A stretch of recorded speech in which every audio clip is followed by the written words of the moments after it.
Hello friends, आज दो topic पे डिस्कशन करेंगे। एक है म्यूचुअल फंड और एक है बॉन्ड्स। पहला म्यूचुअल फंड लेते हैं।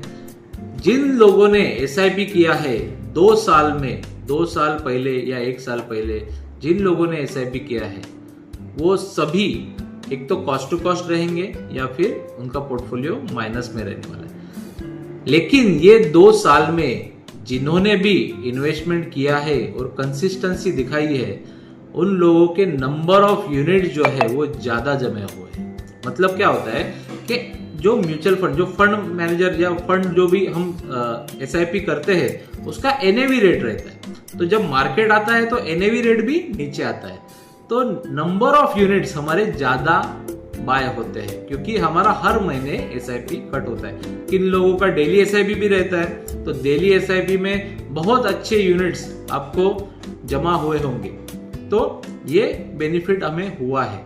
अभी इसका रिजल्ट ये लॉन्ग टर्म में हमें मिलेगा क्योंकि नंबर ऑफ यूनिट्स, मार्केट चलता है तो नंबर ऑफ यूनिट्स आपके पास रहेंगे तो ही वो आपको रिटर्न देंगे।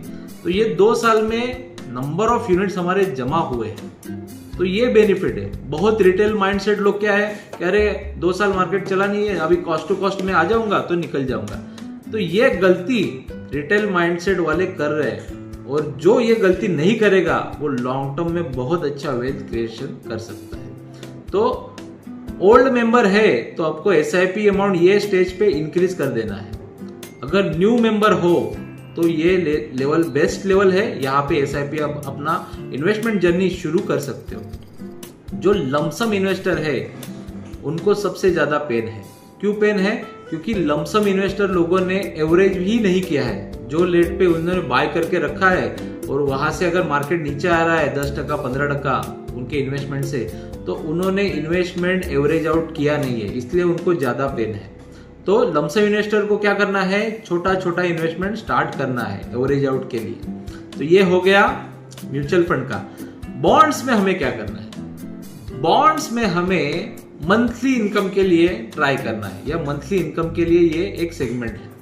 बहुत लोग ढूंढते हैं मेरे को मंथली इनकम कहां से मिले, और ये बहुत लोग स्कैम में फंस जाते हैं। कि स्कैम में फंस जाते हैं, क्या स्कैम में फंस जाते हैं कि कोई आपको 10 लाख रुपए आप किसी को दे रहे हो और वो 10% फिक्स इंटरेस्ट दे रहा है, ऐसे स्कैम में फंसते हैं। इससे बेटर है कि जो प्रॉपर वे है तो उसमें आप इन्वेस्टमेंट कर सकते हो। जैसे बॉन्ड्स हो गया। बॉन्ड जो है वो मोस्ट प्रोबेबली एक हम जो रिकमेंड करते हैं वो सिक्योर बॉन्ड्स रहते हैं। तो बॉन्ड्स में जो है वो आपको एक फिक्स इंटरेस्ट मिलता है। बॉन्ड्स का जो इन्वेस्टमेंट है या बॉन्ड सेगमेंट है, उनका इन्वेस्टमेंट शेयर मार्केट में नहीं होता। बॉन्ड्स का इन्वेस्टमेंट है ये जो एनबीएफसी रहते हैं, ये लोन प्रोवाइडर रहते हैं। ये छोटे छोटे लोन जो रहते हैं किसी को, जैसे हम बोलेंगे कि मनप्पुरम का गोल्ड लोन हो गया, ईवी लोन हो गया, या फिर bike loan, loan again property, home loan हो गया। तो ये सब जो लोन प्रोवाइडर है वो बॉन्ड इशू करते हैं। हम बॉन्ड में पैसा डालते हैं और बॉन्ड का ही पैसा वो कस्टमर को देते हैं जिनको लोन की रिक्वायरमेंट है। तो शेयर मार्केट में बॉन्ड्स का पैसा इन्वेस्टमेंट नहीं होता, इसलिए बॉन्ड जो है वो आपको एक फिक्स इंटरेस्ट प्रोवाइड करता है मंथली बेस पे, क्वार्टरली बेस पे या ईयरली बेस पे। आप जो भी चाहे वो बेस पे आप बॉन्ड्स सिलेक्ट कर सकते हो। तो मंथली बेस पे हम तो ज्यादा बोलते हैं कि मंथली बेस पे अच्छा रहता है कि मंथली आपको पैसा है। तो लमसम अमाउंट आपके पास है तो आप बॉन्ड्स में इन्वेस्टमेंट करना शुरू करो। तो हमें दोनों का कॉम्बिनेशन करना है। एक तो लमसम अमाउंट है आपके पास तो थोड़ा बॉन्ड्स में इन्वेस्टमेंट करना शुरू करो, और म्यूचुअल फंड में एज ए एसआईपी आप स्टार्ट करो।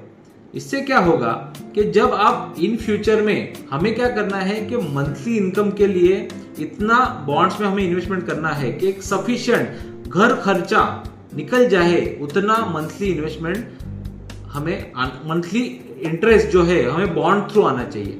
मतलब समझो आपका अगर 30,000 रुपये घर का खर्चा है मंथली बेस पे, तो आपको एक 30-35 लाख का बॉन्ड्स में इन्वेस्टमेंट करना पड़ेगा। तो आपको मंथली जो 30,000 है वो आपको मंथली बेस पे वो इंटरेस्ट आए, तो आपका जो घर खर्चा है वो निकल जाए। तो इस तरह से हमें प्लानिंग करना है बॉन्ड्स और म्यूचुअल फंड। धन्यवाद।